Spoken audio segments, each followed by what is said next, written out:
Hello to all those who are watching my video, and this is a video for the students of class 11th biology, and the topic pteridophyte is from the chapter 3. So we will study about the general features of pteridophytes. You know very well, before we go to the pteridophytes, you should know we begin with the algae, okay, and then to the bryophytes. In the previous video I have covered, and now this is the pteridophytes.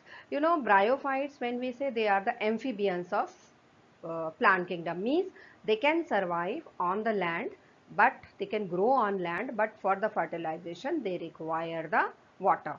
Okay, without water fertilization is not possible, so they are the amphibians. But these pteridophytes are the actual plants which can grow on land. Okay, so we can say these are the land plants.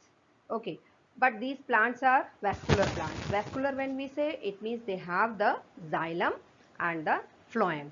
Okay, they are seedless. They are seedless. They do not produce seeds. Though algae, bryophyte, they also do not produce seeds. So these are seedless vascular plants. And one more change we will find here: the main plant body, that is sporophytic plant body, means 2n. Okay, 2n, right? And the gametophyte which is produced, means dominating phase is sporophyte, and the gametophyte is for some time, and this is not so much developed, and this is for the short time. Okay, so that sporophyte plant, that is differentiated into the true stem, true roots and true leaves. When we say the word true, what does true means?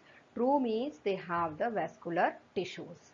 Means bryophytes were looking like plants, but they were not having the true roots, true stem and the true leaves. Okay, so they have the vascular tissues, but one difference is there if we compare to the today's plant, that is, if we say of angiosperm. So they have the xylem, but the xylem is not having the vessels. And in the same way, in the phloem, okay, companion cells and the uh, sieve tubes, they are not found. Okay, so sporophytes, the main plant body that bears the spores. Okay, and the spores, now you will see in the next slide, the spores are produced on the back side of the leaves, so you will get the picture image. So especially those leaves which bear the spores, जिसमें जिन leaves में spores लगते हैं, groups लगते हैं, हम सोराई कहते हैं उसको. ओके, ग्रुप्स में स्पोरेंजिया लगे होते हैं और स्पोरेंजिया में फिर स्पोर्स बनते हैं. तो वो सोराई जो होता है, वो जिस लीफ में लगता है, उस लीफ को हम कहते हैं sporophylls. Okay, the leaves which bear the spores are called as sporophylls, right? So sporangia produces spores by meiosis. So they will be haploid, because diploid plant, sporophyte is a diploid plant, 2n plant.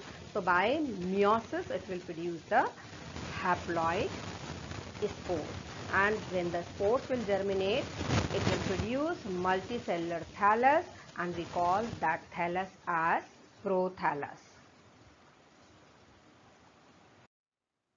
Now this is the fern. We have the example of pteridophyte fern. So you can see this. Okay. So this also grows in the moist places. So this is one of the member of the pteridophytes. Up now I'll continue. Gametophyte. Okay, gametophyte, which is produced by the germination of the spores. So that gametophyte bears male and female sex organs. So male organ is antheridia and the female sex organ is archegonia. And in the gametophyte, water is required for the fertilization. Okay, and generally what happens is, most of the members of the pteridophytes, they produce the same kind of means same kind of spores. So we call it as homosporous. But members like Selaginella, okay, Salvinia, these produce two different kind of spores, and we call it as heterosporous. Hetero means different. So two different types of spores are produced. We call them as microspore and the megaspore. Okay, so this way we say. So maximum members, as I told you, they produce the similar spores. This in this slide you can see the brown color on the back side of the leaf. That brown color patches are actually the sporangia, which produce the spores. So here you can see this is the sporophyte of the fern plant, and you can see how that brown color, that is a sporangia. Okay, it's produced the spores. This is the life cycle of the fern. You can see here the main plant, it begins. Okay, the leaf is bearing the from this way. Okay, so that leaf produces the sporangia, and then the spores are produced, and the spores germinate, and it gives rise to heart-shaped prothallus.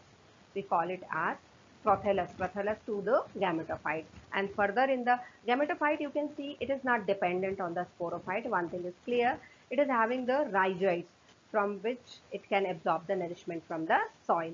Okay, that is growing in the soil close to the surface. So that gametophyte will produce the male sex organ and the female sex organ, and further that means anthrozoite and the egg will fuse and will give rise to the diploid plant. Okay, so this is the life cycle of the fern. So pteridophytes, this is just divided into 4 classes you can see here. Okay, so these are the 4 classes of the pteridophytes. Thank you.